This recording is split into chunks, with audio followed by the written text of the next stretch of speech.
कृपया ध्यान दीजिए, गाड़ी संख्या 1341 फरक्का एक्सप्रेस मालदा टाउन से चलकर सुल्तानपुर, लखनऊ, कानपुर सेंट्रल। सलाम, नमस्ते, सत श्री अकाल दोस्तों। आज हम आपको लेके आए एक ऐसी जगह पर जहाँ पे सिर्फ ट्रेनें नहीं खड़ी बल्कि हिंदुस्तान की रेल हिस्ट्री आपका इंतजार कर रही है। और आज के इस वीडियो में आप देखेंगे वो मशीनें जिन्होंने भारत को जोड़ा भी, बदला भी और शुरू में लोगों को डराया। डराया?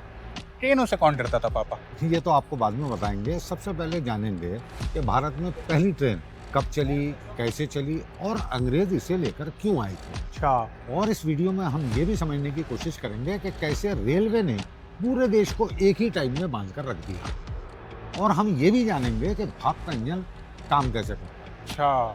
कैसे एक मशीन ने करोड़ों लोगों की जिंदगी को बदल कर रखा। तो चलिए शुरू करते हैं इस दिलचस्प सफर की शुरुआत रेल म्यूजियम। तो चलिए दोस्तों, चलते हैं। तो चलिए।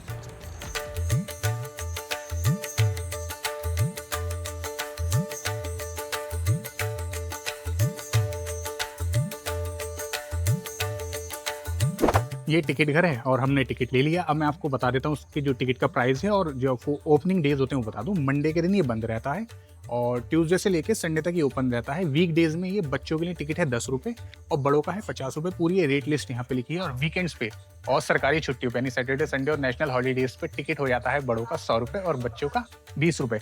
अच्छा, हम लोगों को अंदर जाकर टॉय ट्रेन में भी घूमना है तो उसका हमने अलग से टिकट लिया है। तो टॉय ट्रेन का टिकट है वीक डेज में 100 रुपये का। और हाँ, ये जो वीक डेज और वीकेंड्स वाला टिकट का चक्कर है ना, इसे कहते हैं आप दमे अवसर तलाशना। तो चलिए अंदर चलते हैं और इस रेल म्यूजियम को एक्सप्लोर करते हैं। आइए।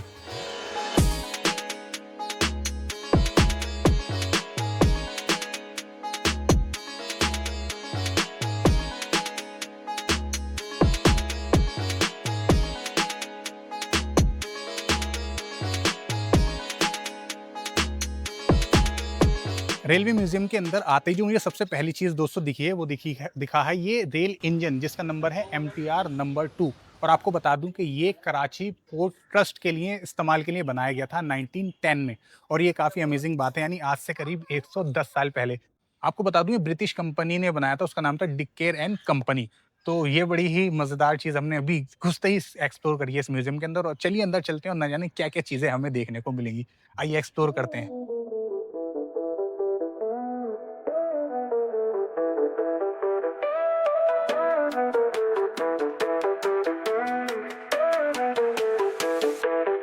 1977 में बना ये म्यूजियम सिर्फ एक रेल म्यूजियम नहीं है बल्कि भारत की तरक्की के सफर का वो रिकॉर्ड है जिसने करोड़ों लोगों की जिंदगी को बहुत ही ज्यादा आसान बना दिया।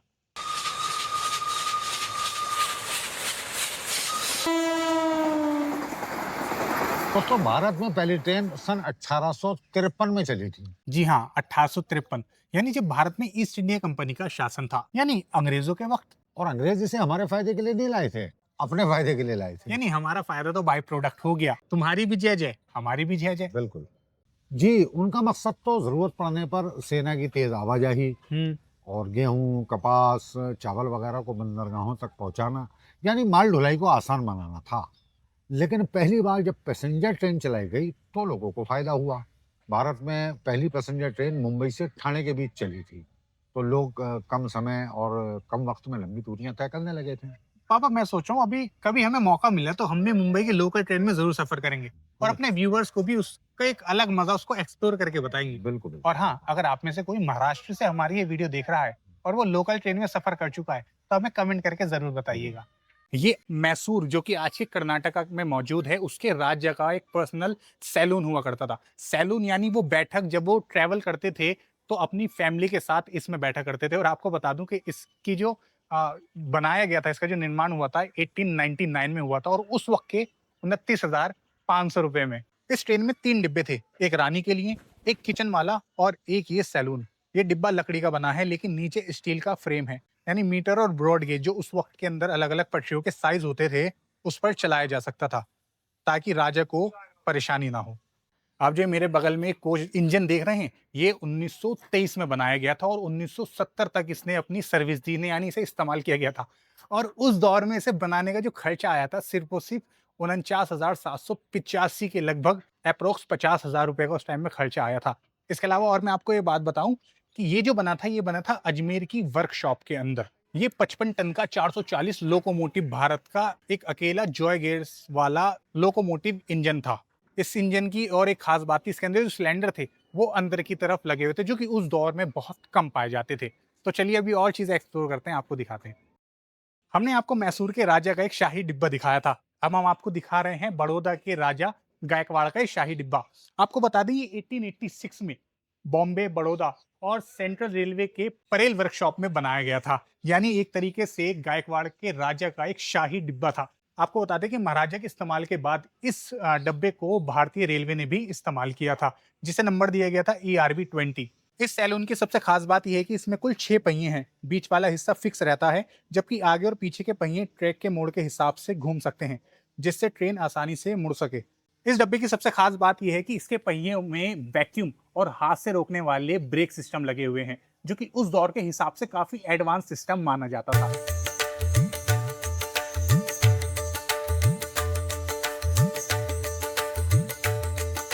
दोस्तों, क्या आप जानते हैं कि पहले हर शहर का अपना अलग अलग टाइम होता था। यानी मुंबई में उस वक्त अगर दोपहर के 3 बजे होते थे तो दिल्ली में 3:17 और कोलकाता में 4:02 का टाइम होता था। यानी कोलकाता हमसे 62 मिनट आगे चलता था। रेलवे ने पूरे देश के लिए एक ही समय यानी इंडियन स्टैंडर्ड टाइम की जरूरत पैदा की। रेलवे टाइम ने पूरे भारत को एक ही टाइम में बांधा। रेलवे स्टेशन जैसे जैसे छोटे मोटे कस्बों को जोड़ते गए तो वो कस्बे शहर बनते गए। जहाँ स्टेशन बने वहां बाजार और आबादी बहुत तेजी से बढ़ने लगी। और मजे की बात यह है कि अंग्रेजों ने रेल बनाई, लेकिन उसी रेल ने अंग्रेजों के खिलाफ आजादी की लड़ाई को भी तेज किया। क्रांतिकारी नेता, अखबार, विचार एक जगह से दूसरी जगह आसानी से पहुंच पाए। आपको जानकर हैरानी होगी कि हर सुबह भारतीय रेलवे सिर्फ ट्रेनें नहीं चलाती, बल्कि करोड़ों लोगों को उनकी मंजिल तक पहुंचाती है। हर साल करीब 741 करोड़ लोग इंडियन रेलवे से सफर करते हैं, इसलिए इसे देश की लाइफलाइन कहा जाता है। अब आपको मैं बता दूं, हमारे पीछे ये है बड़ा सा विशाल भाप का इंजन, और हम समझेंगे पापा से इसके पूरे मैकेनिज्म को कि ये काम कैसे करता था। तो चलिए शुरू करते हैं। पापा, ये भाप का इंजन काम कैसे करता है? बहुत आसान है। देखिए, समझिए इसको, जिसके घर में भी प्रेशर कुकर है ना, खाना हाँ, बनता है, हाँ, वो इसे बड़े आसानी के साथ समझ सकता है। ऐसे समझिए, देखिए ये जो सेक्शन है ना, ये तो कोयले का, इसमें कोयला भरा जाता था। ठीक है। क्योंकि आगे मैं बताऊंगा आपको कोयले की क्या जरूरत थी। और आगे देखिए आप, मैं चाहूंगा आप ये दिखाएं आगे। हम्म। ये दिख रहे हैं आप, इसको समझिए बहुत बड़ा प्रेशर कुकर समझ लीजिए आप। अच्छा। हाँ, इसको बॉयलर कहते हैं। इसमें पानी भरा होता था। पानी? जी, अच्छा। पानी भरा होता था। तो इसमें पानी भरा है, और पीछे आ जाइए आप, देखिए जी। ये वो सेक्शन है जहाँ से ये देखिए ड्राइव होता था।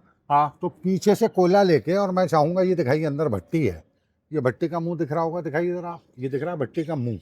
ठीक है, ठीक है। इसमें कोयला डाला जाता था और आग जलती थी, कोयला दहकता था। तो कोयला दहकता था तो पानी गर्म हो जाता था। आइए अब आप आइए। अब जब पानी बहकता था, पानी बहुत ज्यादा जब गर्म हो जाता था तो जाहिर है भाप बनेगी। हाँ, जैसे तो कुकर में होता है। कुकर में होती है। अब बताइए मुझे, जब भाप बनती है तो कुकर से कैसे बाहर निकलती है? सीटी के जरिए। है ना। और सीटी ना हो तो फट जाएगा। कुकर फट जाएगा, है ना। इसका मतलब भाप में इतनी ताकत है। तो ये देखिए आप, इसमें पानी जब तेज गर्म होता था तो भाप निकलने का एक ही रास्ता था, जो रोक रखा होता था एक पिस्टन ने। ये नीचे देखिए, ये पिस्टन है, ये अच्छा। पिस्टन बॉक्स है। ठीक है, तो ठीक है। भाप अपनी ताकत से पिस्टन को पीछे धकेलती थी, और पिस्टन जुड़ा होता था पहिए से। देखिए आप, ये पहियों से जुड़ा हुआ है। जी, ठीक है। तो पहिया घूम जाया करता था। तो इसी भाप की ताकत के आइडिया को उस जमाने के इंजीनियर्स ने समझा और भाप का इंजन बनाया, जिसे बाद में जेम्स वॉट नाम के एक इंजीनियर ने इतना बेहतर बना दिया कि दुनिया बदलनी शुरू हो गई। अच्छा जी। और उसके बाद फिर जॉर्ज स्टीफेंसन नाम के इंजीनियर ने बाकायदा इसे पटरियों पर दौड़ा दिया। यानी पापा, इंसानी दिमाग ने भाप की ताकत को एक खास डिजाइन से गुजार कर टेक्नोलॉजी इन्वेंट कर दी। जी, इंसानी दिमाग यही करता है। देखिए, ताकत तो सिर्फ नेचर की है। इंसानी दिमाग का काम यह है कि नेचर की ताकतों को एक परफेक्ट डिजाइन से गुजार दे। और आज आप देख रहे हैं, इंसान ने नेचर की ताकतों को एक परफेक्ट डिजाइन से गुजार कर आज उड़ रहा है हवा में, समंदर पर तैर रहा है, और हम उस सड़कों कैमरे पर से तो- वीडियो बना रहे हैं। है ना, समंदर पर दौड़ रहा है। तो असल ताकत तो नेचर की है। इंसानी दिमाग जो है वो उसे एक बस परफेक्ट डिजाइन से गुजार देता। ओहो, तो शायद इसलिए कहा जाता है कि इंसान अगर अपने दिमाग का सही इस्तेमाल करने लगे तो वो नेचर की मदद से पूरी दुनिया को बदलने की ताकत रखता है। क्या बात सही है, बिल्कुल सही, और बदल रहा है। बिल्कुल। दोस्तों यकीन मानिए इस म्यूजियम को एक्सप्लोर करते वक्त हमें बहुत अच्छा लग रहा है और हम आप तक काफ़ी नई नई चीज़ें लेकर आ रहे हैं। हमने यहाँ पर देखे अंग्रेज़ों के ज़माने के इंजन, कोच, राजा महाराजाओं के ज़माने के इंजन और कोच। अब हमारे सामने जो कोच खड़ा हुआ है, ये जो सलून है, ये देखकर हमें बेहद खुशी हुई। आप ये साइन देख रहे हैं, मैं इससे शुरुआत करता हूँ। ये है नेशनल एम्बलम और आपको बता दें ये वो कोच है जिसमें हिंदुस्तान के पहले राष्ट्रपति राजेंद्र प्रसाद जी ने सफ़र किया था। जी हाँ, मैं आपको बता दूं कि इस कोच का जो डिज़ाइन है वो 1953 में सबसे पहली बार बनाया गया था और इसकी कंस्ट्रक्शन शुरू हुई थी 1956 में और राजेंद्र प्रसाद जी ने इसमें पहली बार सफ़र किया था 1957 में।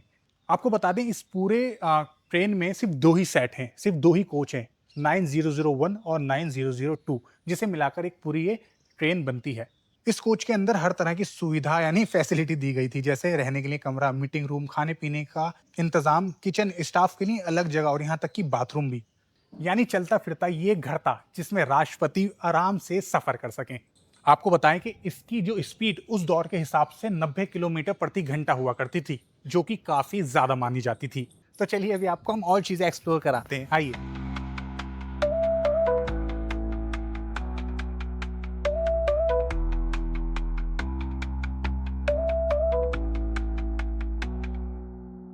भाप इंजन चलाने के लिए चाहिए था कोयला, पानी, वर्कशॉप, कोल डिपो, रेलवे यार्ड, पुल, सुरंगें, सिग्नल सिस्टम।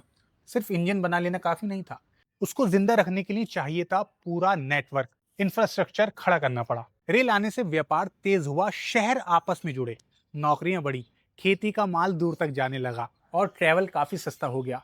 पहले जो सफर हफ्तों में होता था, रेल ने उसे कुछ ही घंटों में तब्दील कर दिया। तो हमें घूमते घूमते यहाँ पे एक पीछे कार्ट दिख गई थी, एक रिफ्रेशमेंट शॉप दिख गई थी। तो वहाँ पे पेटी, सैंडविच, ये सब आइटम मिल रही थी। तो सोचा यहाँ से कुछ खा पी लेते हैं। हालांकि चाय यहाँ पर मिल रही थी, लेकिन पापा को वो चाय पसंद नहीं जो यहाँ मिल रही है। यहाँ मिल रही है मशीन वाली चाय, जो ऐसे टैप करके निकालते हैं। तो पापा ना टहलने के लिए फिर दूसरी साइड चले गए। तो मैं सोचा इतने में मैं कुछ ट्राई कर लेता हूँ। तो मैंने लिया है सैंडविच और एक डाइट कोक। कोल्ड ड्रिंक में ज़्यादा पीता नहीं, बट मन कर रहा है मेरा लेने का, तो सोचा पी लेता हूँ। और ये है सैंडविच 30 रुपये का और डाइट कोक 40 रुपये की। तो वही नॉर्मल रेट है, ज़्यादा इस शॉप का तो ज़्यादा हाई फाई नहीं है रेट। अच्छा मैं आपको एक चीज़ दिखाऊं, घूमते घूमते ना यहाँ पे मुझे एक वॉल दिखी।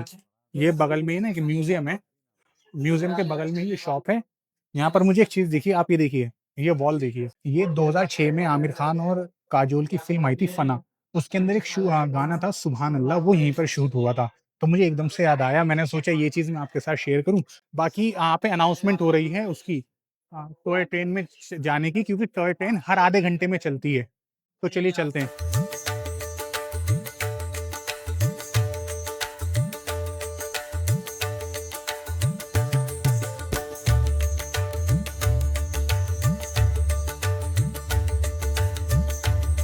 हाँ ये म्यूजियम जंक्शन है जहाँ से टॉय ट्रेन चलती है। हाँ। तो इस वाले में बैठेंगे कहाँ पे? लिखा है म्यूजियम जंक्शन। अच्छा तो फिलहाल अच्छा अभी जॉय ट्रेन चलने में टाइम है, तो अभी हम थोड़ा वेट कर लेते हैं, उसके बाद जैसे ही चलेगी हम आपको दिखाएंगे।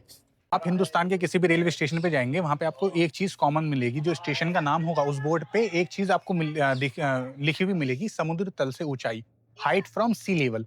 तो इस वक्त हम जहाँ खड़े हुए हैं वहाँ पर जो हाइट है इसकी 206.70 मीटर है। इसे आम आम शब्दों में अगर हम समझे, सिंपल भाषा में समझे, अगर इस जगह को पानी से डूबना हो तो पानी के लेवल को इस ऊंचाई तक आना पड़ेगा, यानी 206.70 मीटर तक आना पड़ेगा।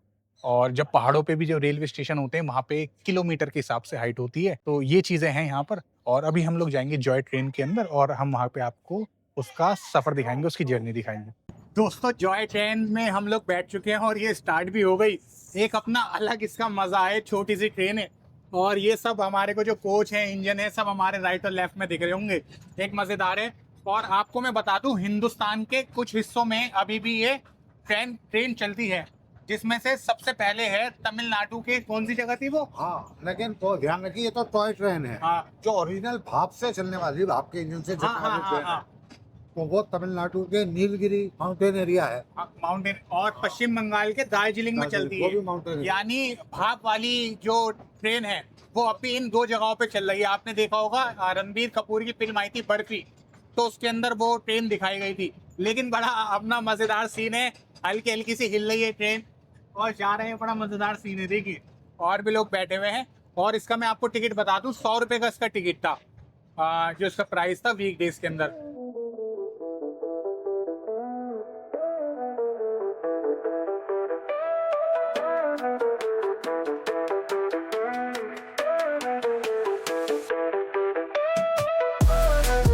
मैं आपको बताऊं, मैंने तो अपने बचपन में वो भाप के ट्रेन में, भाप के इंजन वाले ट्रेन में बहुत सफर किया। तो उस जमाने में तो खैर बहुत बड़ी वो नेमत थी, बेशक। लेकिन आज मैं महसूस करता हूँ, तो आप यकीन जानिए खिड़की से इतना धुआं आता था भाप का कि चेहरा काला हो जाता था। जैसे वो कहावत है ना, कहाँ से मुंह काला करके आया भाई, कहाँ वो मुंह काला यहीं से कराया। आई होगी वो। हाँ, तो यही से आई होगी। हमारे रेल म्यूजियम का सफर जिस स्टेशन से शुरू हुआ था, हम वापस उसी स्टेशन पे आ गए हैं।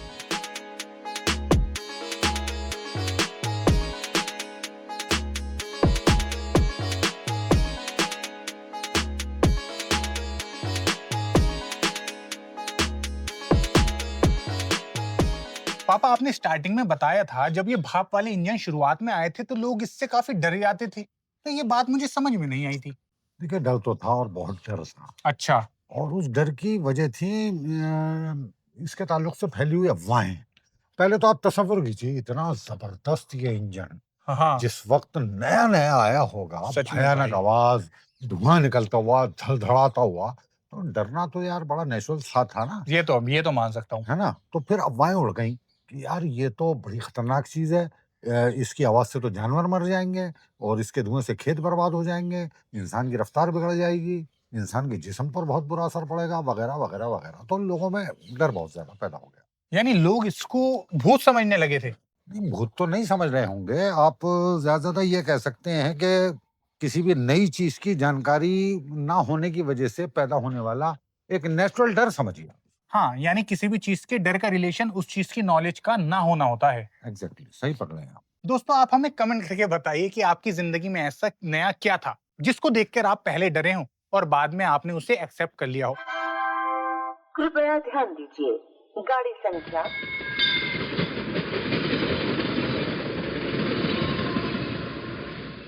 तो दोस्तों, लोहे की ये कहानी भाप से बुलेट तक पहुंच चुकी है। इस म्यूजियम में हमने सिर्फ पुराने इंजन नहीं देखे, हमने वो दौर देखा जब भारत पटरियों पर चलना सीख रहा था। एक ऐसी मशीन जिससे लोग कभी डरते थे, वही आगे चलकर करोड़ों लोगों की लाइफलाइन बन चुकी है। इन पटरियों ने शहरों को जोड़ा, लोगों को मिलाया, सफर को बदला और शायद पूरे देश की सोच भी बदल दी। आज ट्रेन एक गाड़ी नहीं, किसी के लिए रोजी है, किसी के लिए घर वापसी, किसी के लिए बचपन की याद और किसी के लिए नई मंजिल की शुरुआत। और सच कहें तो रेल लोगों को सिर्फ एक जगह से दूसरी जगह नहीं ले जाती, ये कहानियां लेकर चलती है। अगर आप लोगों का प्यार इसी तरह हमें मिलता रहा तो किसी दिन हम आपको लेकर चलेंगे दार्जिलिंग और नीलगिरी की उन खूबसूरत पहाड़ियों में जहां आज भी भाप का इंजन दौड़ता है। तब तक के लिए आप अपना बहुत ख्याल रखिए। हम फिर मिलेंगे आपसे किसी नए लोकेशन पर, किसी नए एक्सपीरियंस के साथ। जब तक के लिए अलविदा।